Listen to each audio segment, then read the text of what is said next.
Happening now, contamination cleanup successfully concludes at Weber-Knapp site. And the city of Dunkirk is set to host National Prescription Drug Drop-Off Day on October 28th. Plus, NYSEG gas customers can expect lower winter heating bills. Live and on demand, this is WNY News Now. Thank you for joining us in WNY News Now. I'm Lee Kane Jr. Those stories and more are coming up, but first, Kiana Davis, a Buffalo, New York resident, is facing a federal indictment for involvement in wire fraud, attempted wire fraud, and a failure to surrender for the service of her sentence. These charges come with the potential for a maximum penalty of 20 years in prison and a fine of $250,000, according to the announcement made by U.S. Attorney Trini E. Ross. Assistant U.S. Attorney Franz M. Wright, who is overseeing the case, has revealed that Davis had previously been sentenced to serve 88 months in prison in August 2021, following her conviction on federal charges of wire fraud and aggravated identity theft. The indictment alleges that between April 2020 and May 2021, while she was either facing charges or awaiting sentencing for the previous federal charges, Davis submitted applications for financial relief under the Economic Injury Disaster Loan, EIDL, and the Payroll Protection Program, PPP. On these applications, Davis falsely represented her legal status, claiming that she was neither under indictment on criminal charges, nor had she ever been convicted or pleaded guilty to any criminal charges. Had she provided truthful information, Davis would have been disqualified from receiving any EIDL or PPP loans. During this period, she submitted approximately 12 loan applications on behalf of businesses, including Rael Boutique, Styles by Us, Styles by Kiana, Boudir Boutique, Rael Hair Boutique, and KED Logistics. 5 of these loan applications were approved, resulting in Davis receiving approximately $110,200. Furthermore, Kiana Davis failed to report to the Federal Medical Center at Carswell Naval Air Station in Fort Worth, Texas on November 10, 2021, as required to commence her 88-month prison sentence related to her prior conviction. In other news, on the evening of October 24, 2023, officers from the 2nd Platoon responded to a reported burglary in progress at a condemned property located on Forest Avenue. Upon their arrival, they discovered an open window on the front of the residence. While awaiting additional officers for support, 2 individuals identified as Joseph A. Kazmar, 44 years old, and Savannah Rayner, 20 years old, emerged from within the condemned building. Further investigation alleged that both Kazmar and Rayner had entered the property despite it being posted as condemned by the city of Jamestown. Without any resistance, the officers took them into custody. During a search conducted subsequent to the arrest, a small quantity of methamphetamine and tools commonly associated with unauthorized entry into buildings and vehicles were found in Kazmar's possession. Following their arrest, both Kazmar and Rayner were transported to the city jail, where they were booked and subsequently released with appearance tickets. Joseph A. Kazmar faces charges of criminal trespass in the 3rd degree, criminal possession of a controlled substance in the 7th degree, and possession of burglar tools. Meanwhile, Savannah Rayner has been charged with criminal trespass in the 3rd degree. The case is set to be handled in Jamestown City Court. As of now, both individuals have been released with appearance tickets pending their scheduled court date. Well, in other news, deputies from the Chautauqua County Sheriff's Office were called to Cook Road in the town of Sheridan at approximately 9:56 p.m. on October 24, 2023, following a report of a suspicious vehicle. Upon arrival, they identified the vehicle's operator as 49-year-old Stephen C. Schmidt, a Fort Thomas, Kentucky resident. Schmidt was apprehended and taken into custody after it was alleged that he had been operating the vehicle while under the influence of alcohol. He now faces multiple charges, including DWI, aggravated DWI, and the consumption of alcohol in a motor vehicle. Following his arrest, Schmidt was released with citations and is expected to appear in the town of Sheridan court on a later date to answer for the charges. Well, in other news, Reginald E. Alexander, a 60-year-old resident of Buffalo, New York, was sentenced to 12 years in prison by U.S. District Judge Lawrence J. Villardo for his involvement in the sale and distribution of fentanyl, a potent synthetic opioid. The sentencing follows his conviction for possession with intent to distribute fentanyl and for being a felon in possession of a firearm and ammunition. Assistant U.S. Attorney Michael J. Adler, the prosecutor in this case, revealed that Alexander, with a prior felony conviction from 2003, was legally prohibited from possessing a firearm and ammunition. The case centered around 2 overdose deaths directly linked to Alexander's fentanyl distribution activities. On December 30, 2020, Alexander made a call to 911 reporting an unresponsive individual, later identified as NP, in his Moselle Street residence. Tragically, when first responders and Buffalo police officers arrived at the scene, they pronounced NP dead. It was discovered that NP had consumed fentanyl that Alexander possessed for distribution in his apartment. Subsequent investigations led to the seizure of approximately 17 grams of fentanyl, drug paraphernalia, $3,798 in cash, and a 9mm semi-automatic pistol along with ammunition from Alexander's apartment. The case took a more devastating turn on February 18, 2021, when an individual identified as JM contacted Alexander via text message to purchase fentanyl.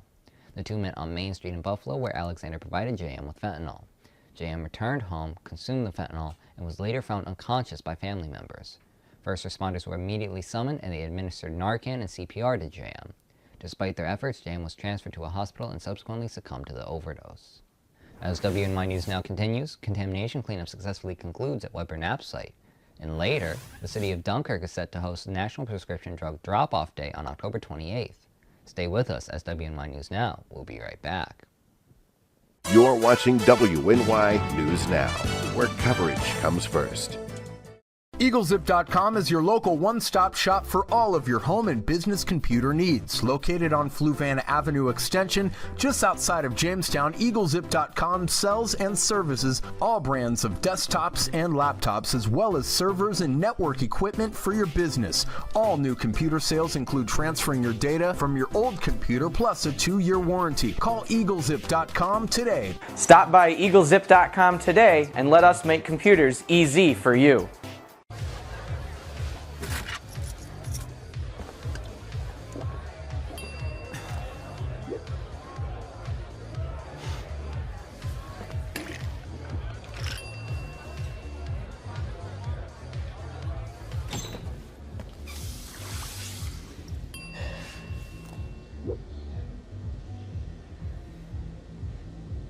If you need to do something to feel okay to drive, you're not okay to drive. Don't drive buzzed. You are loved. You are valued. You are resilient.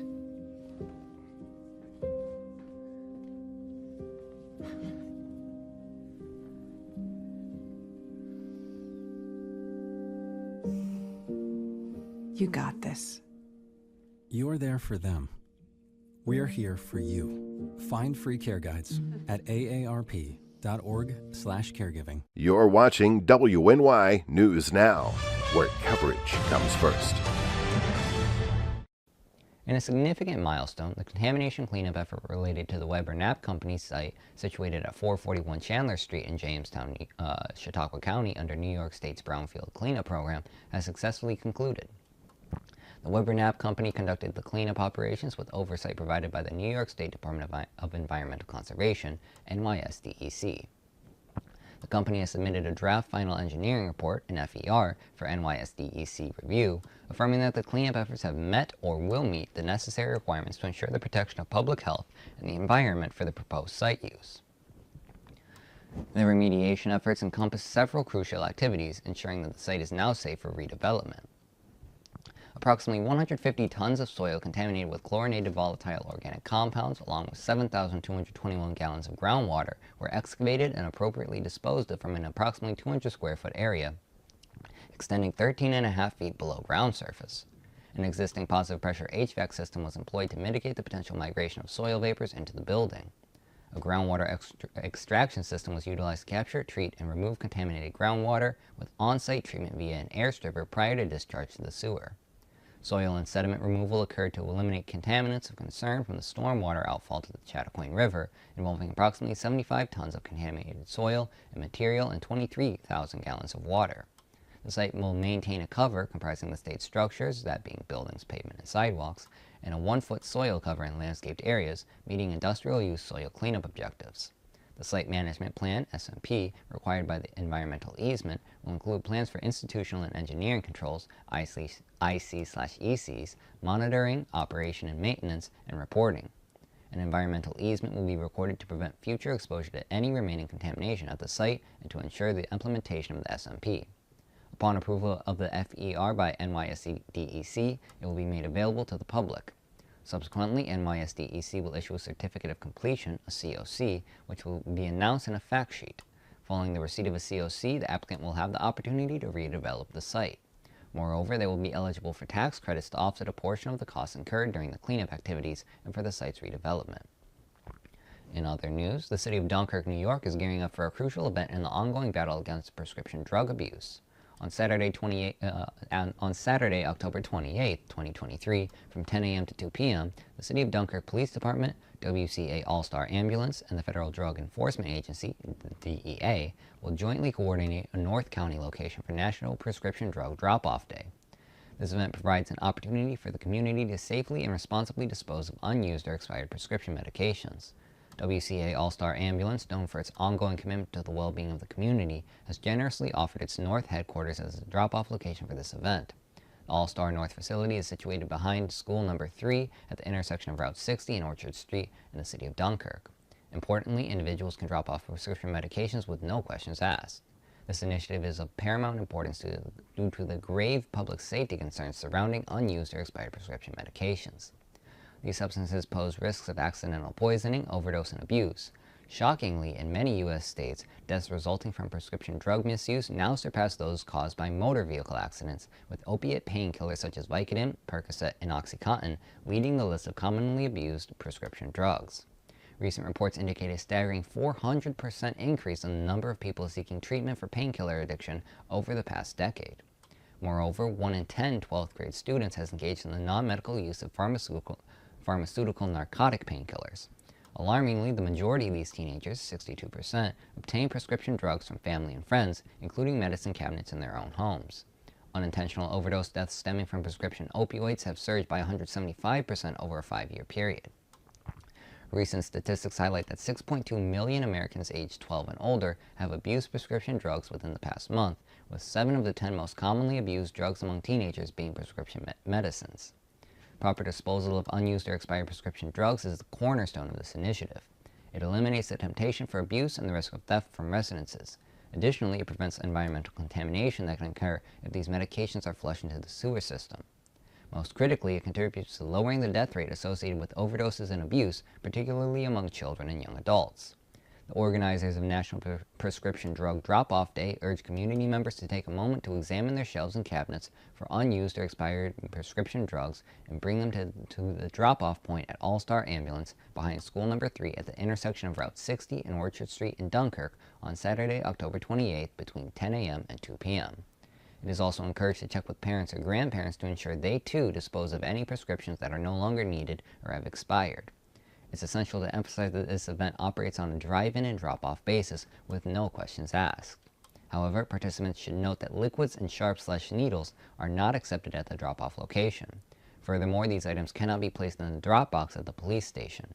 These restrictions are in place to ensure the safety of officers handling the items and to maintain the integrity of the disposal process. National Prescription Drug Drop-Off Day on October 28th offers a significant opportunity for the City of Dunkirk and its residents to contribute to the safety of the community by responsibly disposing of prescription medications. While in other news, New York State Electric and Gas, NYSEG, has delivered promising news for its customers as they anticipate lower winter heating bills this year. The utility company forecasts a substantial 40% reduction in natural gas supply costs, translating to an estimated $120 decrease in expenses for the average residential customer during the November to March period when compared to the previous year. While the cost of electric supply remains relatively unchanged, NYSEG projects an increase of approximately $30 for the average residential customer in electric supply service costs from December to March compared to the previous year. Pat Fox, the Senior Director of Energy Services for NYSEG, explained the anticipated decrease in gas supply costs can be attributed to improved reserves within the U.S. and decreased demand for liquefied natural gas in Europe. Barring any extreme weather conditions, we expect natural gas costs to see a significant drop compared to last year. It's important to note that NYSEG procures both natural gas and electricity supply on the open market and does not financially benefit from supply charges. These costs are merely a reflection of the actual expenses incurred in purchasing energy, such as natural gas and electricity, which are then passed on to customers. Despite the positive outlook on supply costs, NYSEG acknowledges the challenges that winter heating bills can present to customers. To assist customers in managing their energy expenses, the company is actively promoting various payment options, offering guidance on budget billing, and providing energy-saving tips and energy efficiency programs. Furthermore, NYSEG is reminding customers of the upcoming Home Energy Assistance Program, known as HEAP, scheduled to open on November 1st, 2023. Christine Alexander, the VP of Customer Service for NYSEG and RG&E, emphasized the availability of support, saying, "We want our customers to know that help is always here for them when they need it. We encourage them to take steps to ensure they're able to access the financial assistance that is available to them. HEAP, a federal grant program, is designed to aid eligible households in covering energy costs and weatherization. Benefits will be accessible through March 15, 2024, or until the available funds are depleted, whichever occurs first. Customers seeking additional information about HEAP can visit mybenefits.ny.gov or contact their local Department of Social Services. Well, coming up next, early voting locations have been announced for Chautauqua County general election. But first, we return with a look at our full weather forecast. Catch your First Defense forecast daily on WNY News Now. Right here, baby. Look. Uma. Something more than a birthday is happening here. Once you can see it, you can help. The sooner you recognize the signs of autism, the sooner you can make a lifetime of difference for your child. Start by answering a few simple questions at screenforautism.org.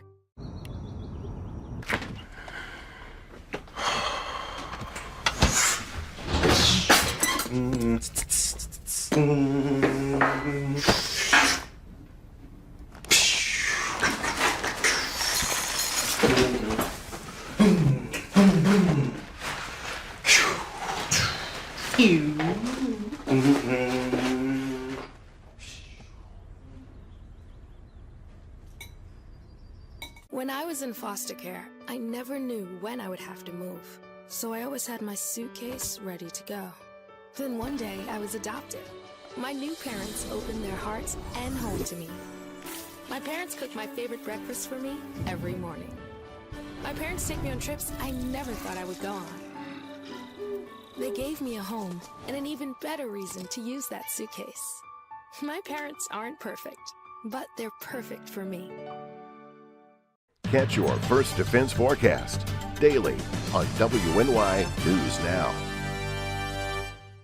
Fast, accurate, and everyday. First Defense weather. Welcome back to WNY News Now. First, let's take a look at current temperatures across the continental 48 states, where warm temperatures are occurring across the eastern half and the southern half of the United States, as represented by those yellow, orange, and even red colors across the southern half of the United States. But back across the northwest portion of the United States, a trough begins to dig across the region, bringing down colder air from Canada. So they are doing with their first taste of winter and an early winter snowstorm across portions of Idaho and Montana, Wyoming, and into the Dakotas. That trough will continue to dig across the United States heading into the weekend, bringing the colder air with it. Now, we won't get as cold as those temperatures, but it will get quite chilly heading early into the middle of next week. Rain chances over the next 5 days. Tomorrow, rain chances about a 20% chance. Most of the time will be dry, but an isolated shower will be possible. The rain chances on Saturday will be mainly confined to the morning and early afternoon hours as a first cold front moves across the region. Widespread rain is expected on Sunday as a low pressure system moves across the region, dragging another cold front through the region heading into the day on Monday. And then behind that secondary cold front is when it really starts to get chilly, with lake effect rain and even lake effect snow showers possible for Halloween and into the first few days of November next week.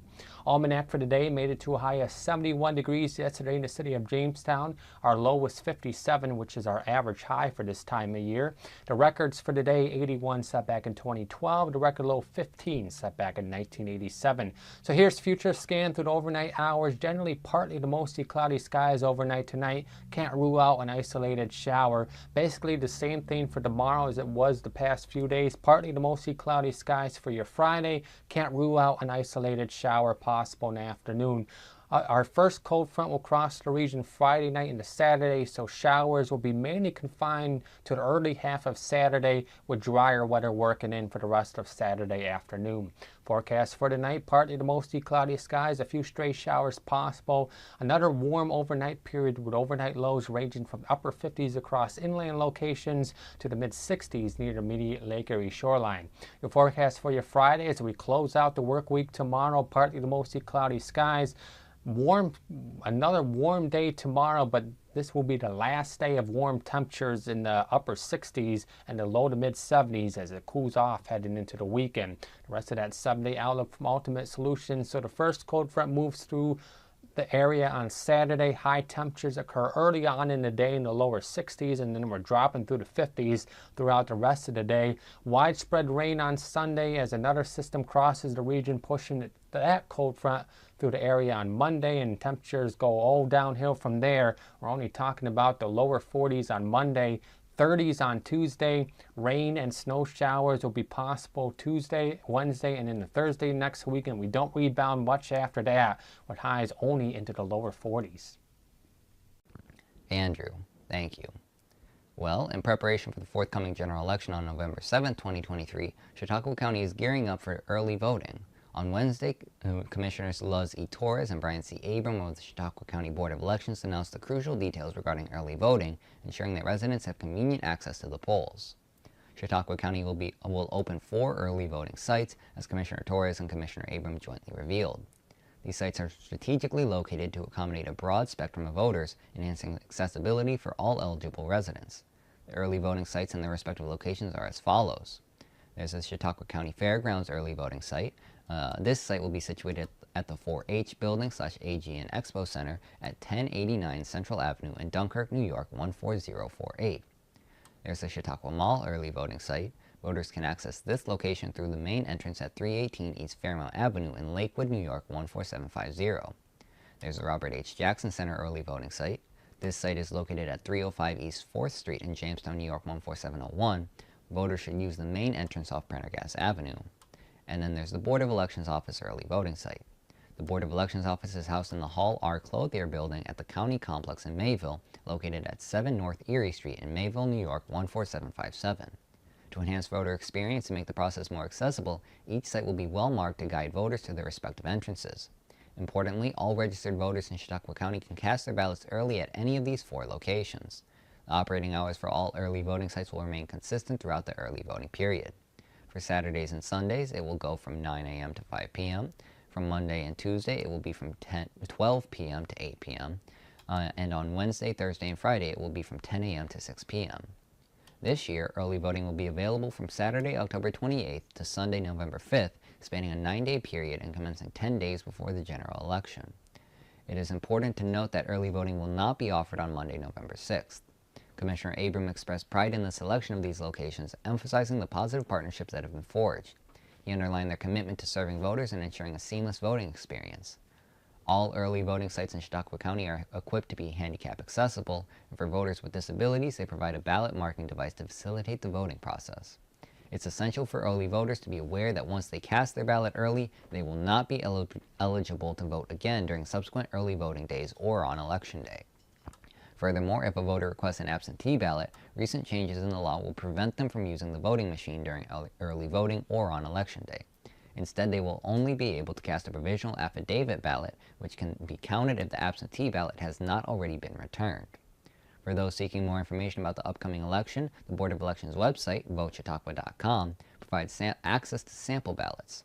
This resource enables voters to review their ballots before heading to a poll site. Additionally, sample ballots will also be available at each of the early voting locations. Well, coming up next, the Jamestown Public Schools Board approves a $126 million capital project. With coverage that matters, this is WNY News Now.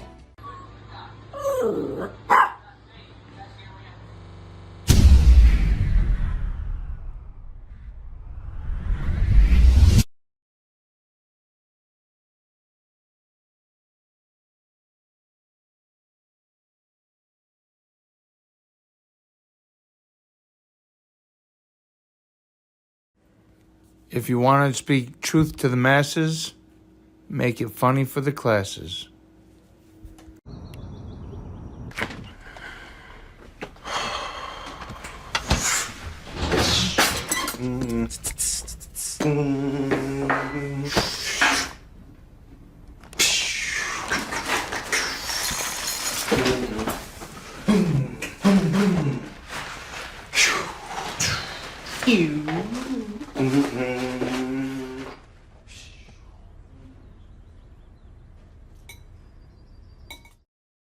Hi, everyone. Al Roker here. As a guy with his own catchphrase, I appreciate that Smokey's only said, "Only you can prevent wildfires." But I'm filling in because there's a lot more to report. Like when there are parched or windy conditions out there, you gotta be extra careful with things like burning yard waste. After all, wildfires can start anywhere, even in your neck of the woods. Go to SmokeyBear.com to learn more about wildfire prevention. You're watching WNY News Now, your source for breaking news. During its regular meeting on October 24th, the Jamestown Public Schools Board of Education voted to move forward with a significant capital improvements project designed to enhance the district's school facilities. The 5-year project, valued at $126 million, is scheduled for a community vote on December 12th. One notable aspect of this project is that it will not result in any local tax increase, as the Jamestown Public Schools District is eligible for a 98% reimbursement rate from the state for capital projects. The remaining 2% required to fund the local share has been diligently saved over several fiscal years. The JPS Board of Education President, Paul Abbott, emphasized the district's commitment to cost-effective improvements, stating, "The Board of Education has made the continual improvements of our buildings, facilities, and infrastructure a priority and has been diligent in accomplishing this work in the most cost-effective way possible for our community. Much like our previous vote 2 years ago, we have ensured that there is no local tax impact for our community, while ensuring that we continue to invest in the important goal of educating our students by providing the best environment possible for them to learn." This capital improvements project is the second phase of a 10-year plan aimed at upgrading the district's school buildings following a 2019 building condition survey. The project's objectives align with ongoing improvement efforts and include modernizing classrooms and student spaces, enhancing safety and security measures, and preserving the community's investment in the district's school facilities. The project seeks to implement vital enhancements across all district buildings while also incorporating continued technology upgrades that bolster safety and security infrastructure. Detailed information about the project can be accessed at jpsny.org/capitalproject. Dr. Kevin Whitaker, JPS Superintendent, expressed gratitude for the board's support and urged community involvement in the decision-making process, saying, "This project is the second of 3 planned improvement projects that have been diligently planned for and will once again include upgrades to areas identified by the 2019 Building Condition Survey and will look to perform necessary capital work that will continue our trend of keeping students warm, safe, and dry. Much like your home, it is essential to keep the investment the community has made up to date. Utilizing capital funds from the state allows us to do these things with no impact on local taxes. We ask that the community help us by coming out and voting on December 12th. To provide the community with an opportunity to learn more about the capital improvement project, a public hearing is scheduled for Tuesday, December 5th at 5:45 p.m. to be held in the boardroom of the administration building located at 197 Martin Road. The vote for the project will take place on Tuesday, December 12th from noon to 9 p.m. and is open to registered voters at Lincoln Elementary School, Jefferson Middle School, and Washington Middle School. Well, that's going to be it for today. I'd like to thank you all for watching. News continues 24/7 at WNYNewsNow.com and on our mobile app. You can download it today for free in the Apple App Store and Google Play Store. We're also on Channel 716 on Roku and at Channel716.com. Thank you for watching.